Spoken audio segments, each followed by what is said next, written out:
कर्नाटक में विधानसभा चुनाव की तारीखों का आज ऐलान हो सकता है। कर्नाटक में 24 मई को विधानसभा का कार्यकाल खत्म हो रहा है। यहाँ पिछली बार मई 2018 में विधानसभा चुनाव हुए थे। कर्नाटक में 224 विधानसभा सीटें हैं, जहां वर्तमान में बीजेपी के पास 117 सीटें हैं, कांग्रेस के पास 69 सीटें हैं और जेडीएस के पास 32 सीटें हैं। कर्नाटक विधानसभा चुनाव को 2024 का सेमीफाइनल माना जा रहा है, जहां बीजेपी दक्षिण भारत में अपने इकलौते दुर्ग को बचाए रखने की जद्दोजहद में जुटी है। वहीं कर्नाटक में चुनाव की तारीखों के ऐलान से ठीक पहले एक वीडियो वायरल हो रहा है। इस वीडियो में प्रदेश कांग्रेस अध्यक्ष डीके शिवकुमार रोड शो कर रहे हैं। इसी रोड शो के दौरान डीके शिवकुमार जनता पर नोट उड़ाते नजर आ रहे हैं। इस वीडियो के वायरल होने के बाद से कांग्रेस पर सवाल उठने लगे हैं और डीके शिवकुमार विपक्षी दलों के निशाने पर आ गए हैं। लोकसभा से राहुल गांधी की सदस्यता रद्द होने के बाद कांग्रेस लगातार केंद्र की घेराबंदी कर रही है और कोशिश कर रही है कि इस जंग में विपक्ष उसके साथ मजबूती से खड़ा रहे। अब इस मामले को लेकर विपक्ष ने नई रणनीति तैयार की है। विपक्ष सीधे सीधे लोकसभा अध्यक्ष के खिलाफ अविश्वास प्रस्ताव लाने की तैयारी में जुट गया है। राहुल गांधी की सदस्यता खत्म करने और सदन में पक्षपात का आरोप लगाकर विपक्ष सोमवार को लोकसभा अध्यक्ष के खिलाफ अविश्वास प्रस्ताव ला सकता है। यही नहीं, कांग्रेस अब नए सत्याग्रह की तैयारी भी कर रही है। यह आंदोलन अगले 30 दिनों तक जारी रहेगा।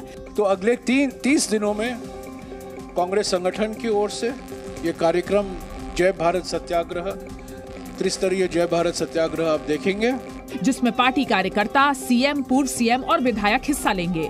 इस बीच राहुल गांधी की सदस्यता रद्द किए जाने के खिलाफ कांग्रेस ने मंगलवार को लाल किले तक मार्च निकाला। इस दौरान पुलिस ने कई कांग्रेस कार्यकर्ताओं को हिरासत में भी लिया। दिल्ली में बीजेपी दफ्तर के विस्तार के मौके पर प्रधानमंत्री नरेंद्र मोदी ने विपक्ष पर जमकर निशाना साधा। पीएम मोदी ने कहा कि भ्रष्टाचार रुकेगा तभी देश आगे बढ़ेगा। उन्होंने कहा कि कुछ दलों ने मिलकर भ्रष्टाचारी बचाओ अभियान छेड़ा हुआ है। भ्रष्टाचार के खिलाफ जो अभियान चलाया, उसने आज भ्रष्टाचार और भ्रष्टाचारियों दोनों की जड़ें हिला दी है। प्रधानमंत्री ने बीजेपी के पुराने दिनों को याद करते हुए कहा कि पार्टी ने जमीन पर काम किया और संगठन को मजबूत किया। उन्होंने कहा कि देश विरोधी ताकतें एक हो रही हैं, संवैधानिक संस्थाओं पर सवाल उठाए जा रहे हैं, लेकिन हमें भारत विरोधी ताकतों से लड़ना है। पीएम ने कहा कि कांग्रेस कहती है कि मोदी तेरी कब्र खुदेगी, मुझे जेल में डालने की कोशिश की गई। भाजपा को मिटाने की अनेक बार साजिशें हुई और ये तो वो लोग हैं जिन्होंने मुझे भी जेल में डालने के लिए क्या क्या जाल नहीं बिछाई, लेकिन वो पूरी तरह नाकाम रहे। माफिया अतीक अहमद को लेकर आज यूपी पुलिस वापस साबरमती सेंट्रल जेल पहुंच जाएगी। करीब 24 घंटे के सफर की शुरुआत होने से पहले ही अतीक की टेंशन बढ़ गई है। लंबे सफर से ठीक पहले अतीक का ब्लड प्रेशर बढ़ गया। डॉक्टर से चेकअप के बाद अतीक को मेडिसिन दी गई। वहीं दूसरी तरफ जी न्यूज अतीक के उन ठिकानों पर पहुंचा है जहां से वो अपने गुनाह का साम्राज्य चलाता था। ये वही तबेला है जहां से माफिया तमाम अपराधियों की मदद करने के लिए रंगदारी से लेकर आपराधिक साजिशों को अंजाम देने की प्लानिंग करता था और फिर देखते ही देखते ये तबेला अपराधियों का पनाहगार बन गया। यहाँ पर बाकायदा एक तबेला उसने बनाया और यहीं पर वो तमाम जो माफिया हैं और जो तमाम आपराधिक प्रवृत्ति के लोग थे उनसे मुलाकात करता था। अब इस इलाके को देखिए, ये वही जगह है जहां से 28 फरवरी 2006 में उमेश पाल को अतीक ने अगवा करवाया और फिर अपने दफ्तर में ले जाकर उसके साथ मारपीट की थी।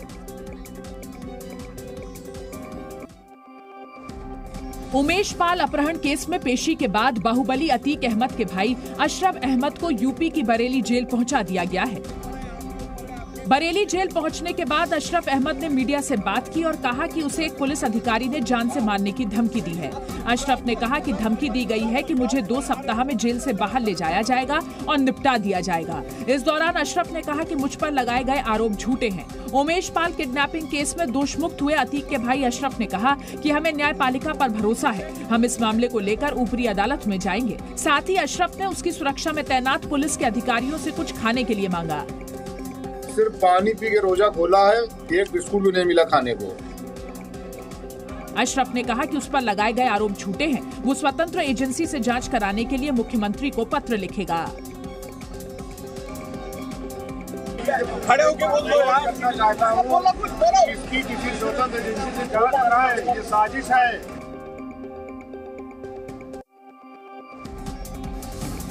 पंजाब, हरियाणा, दिल्ली, यूपी और फिर नेपाल, पुलिस लगातार अमृतपाल की तलाश में जुटी हुई है। लेकिन मंगलवार शाम अचानक पंजाब पुलिस हरकत में आ गई। दरअसल होशियारपुर के एक गांव में अचानक एक इनोवा कार ने पुलिस चेक नाके को तोड़ दिया। बताया जा रहा है कि कार में 4 लोग सवार थे। इनोवा कार भागने लगी और पुलिस ने तुरंत इसका पीछा करना शुरू कर दिया। बाद में गाड़ी में से 2 लोग निकले और गाँव में घुस गए। पुलिस को ऐसा शक था कि उस गाड़ी में अमृतपाल और उसके कुछ साथी थे। आप देख सकते हैं कि पुलिस के जवान यहाँ पर मौजूद हैं। ये पूरी बैरिकेडिंग की गई है। ये खबर मिली है कि शायद अमृतपाल और उसके साथी हैं, एक इनोवा गाड़ी में भागे हैं। उसके पीछे पूरा एरिया जो है वो कॉर्डन ऑफ किया गया है और वहाँ पर सर्च चल रही है। आपको दिखा दें, ये रास्ता जो है ये सीधा जो है उसी गांव की तरफ जा रहा है। पिछले कई दिनों से अमृतपाल लगातार पुलिस को चकमा देकर एक शहर से दूसरे शहर भाग रहा है और टीमें इसकी गिरफ्तारी के लिए लगातार दबिश दे रही हैं। लेकिन इसके बाद भी अमृतपाल पुलिस की गिरफ्त से बाहर है। राम मंदिर निर्माण का कार्य तेजी से चल रहा है। नेपाल से लाए गए शालिग्राम पत्थर के बाद महाराष्ट्र के चंद्रपुर के जंगलों से विशेष सागौन की लकड़ी अयोध्या लाई जा रही है, जिसे लेकर आज एक विशेष कार्यक्रम का आयोजन किया जा रहा है। इसमें सागौन की लकड़ी की पूजा की जाएगी। सागौन की लकड़ी से मंदिर का मुख्य द्वार और मंदिर के अन्य द्वार बनेंगे। दरअसल मंदिर निर्माण समिति के अध्यक्ष नृपेंद्र मिश्रा ने देहरादून में वन अनुसंधान संस्थान से सबसे बेहतरीन और मजबूत लकड़ी की जानकारी मांगी थी, जिसके जवाब में संस्थान ने चंद्रपुर में पाई जाने वाली लकड़ी को भारत में सर्वश्रेष्ठ बताया, जिसके बाद इस लकड़ी को चुना गया।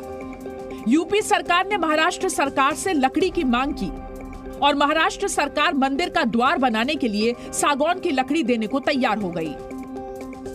ये बेचते समय हमको मंदिर ट्रस्ट ने भी कहा कि बड़े पवित्र भावना से लकड़ी वहाँ जानी चाहिए, क्योंकि ये सिर्फ लकड़ी नहीं है, ये हमारे आस्था का विषय है।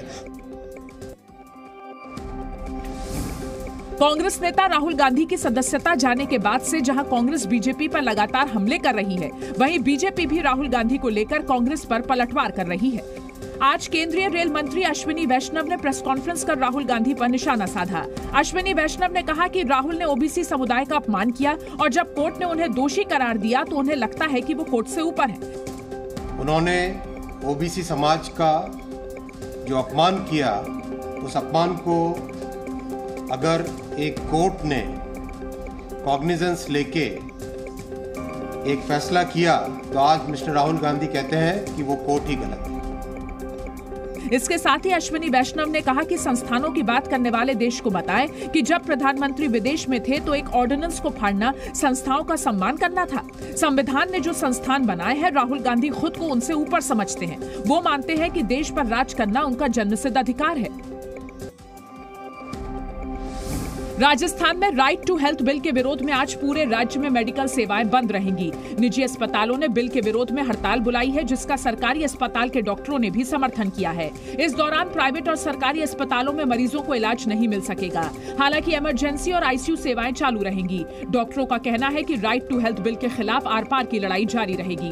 राज्य अरिजदार ने भी अपना पूर्ण समर्थन इस आंदोलन को देते हुए और 2 घंटे का कार्य बहिष्कार तथा निजी प्रैक्टिस को बंद करके अपना समर्थन दिया है। वहीं प्रदेश के मुख्यमंत्री अशोक गहलोत का कहना है कि बिल को लेकर डॉक्टरों के मन में गलतफहमियां हैं। आज भी सरकार के दरवाजे बातचीत के लिए खुले हैं। डॉक्टर से बात करने के बाद में जो उन्होंने सुझाव दिए, वो तमाम सुझाव हमने इंक्लूड किए बिल के अंदर। उसके बाद में बिल पेश हुआ। उसके बाद में पता नहीं क्या गलतफहमी हुई है, अनावश्यक गलतफहमी हो रही है, क्योंकि कोई झूठ नहीं है। अभी सरकार के दरवाजे खुले हैं। कोई अगर वो गलतफहमी दूर कर देंगे हम लोग। पाकिस्तान के पीएम शहबाज शरीफ अब तक सिर्फ इमरान खान की रैलियों और पाकिस्तान की महंगाई से ही परेशान थे, लेकिन अब उनके सामने एक और परेशानी आ गई है। ये परेशानी है पाकिस्तान की सर्वोच्च अदालत, जहां के जज आजकल सरकार के खिलाफ किसी भी मुद्दे पर स्वतः संज्ञान ले लेते हैं और जजों की इसी आदत पर शहबाज शरीफ लगाम लगाना चाहते हैं। पाकिस्तान के प्रधानमंत्री शहबाज शरीफ ने मंगलवार को कहा कि अगर संसद ने चीफ जस्टिस की शक्तियों को कम करने के लिए कानून नहीं बनाया तो इतिहास हमें माफ नहीं करेगा। पीएम का ये बयान ऐसे वक्त में आया है जब पाकिस्तान में सुप्रीम कोर्ट के 2 न्यायाधीशों ने पीठ का गठन करने और स्वतः संज्ञान नोटिस लेने की प्रधान न्यायाधीश की शक्तियों को चुनौती दी। इस बीच खबर यह भी है कि पाकिस्तान के मंत्रिमंडल ने मंगलवार को एक कानून के मसौदे को मंजूरी दे दी है, जिसमें पाकिस्तान के प्रधान न्यायाधीश की विवेकाधीन शक्तियों को कम करने का प्रावधान है।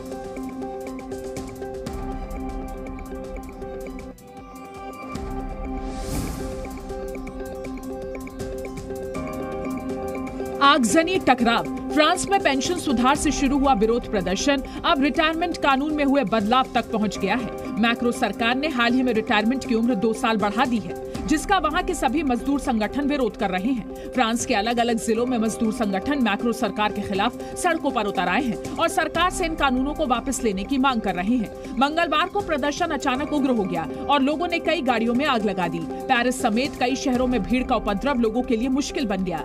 राष्ट्रपति मैक्रो की पेंशन सुधार योजना के विरोध में प्रदर्शन 19 जनवरी से शुरू हुए हैं। फ्रांस के राष्ट्रपति इमैनुअल मैक्रो अपने राजनीतिक जीवन के सबसे कठिन समय का सामना कर रहे हैं। सोमवार को उनकी सरकार को अविश्वास प्रस्ताव का सामना करना पड़ा, हालांकि वो बच गई। अगर ये सफल होता तो राष्ट्रपति को नए चुनाव कराने पड़ते। 6 अप्रैल को एक बार फिर यूनियन सड़कों पर होंगे।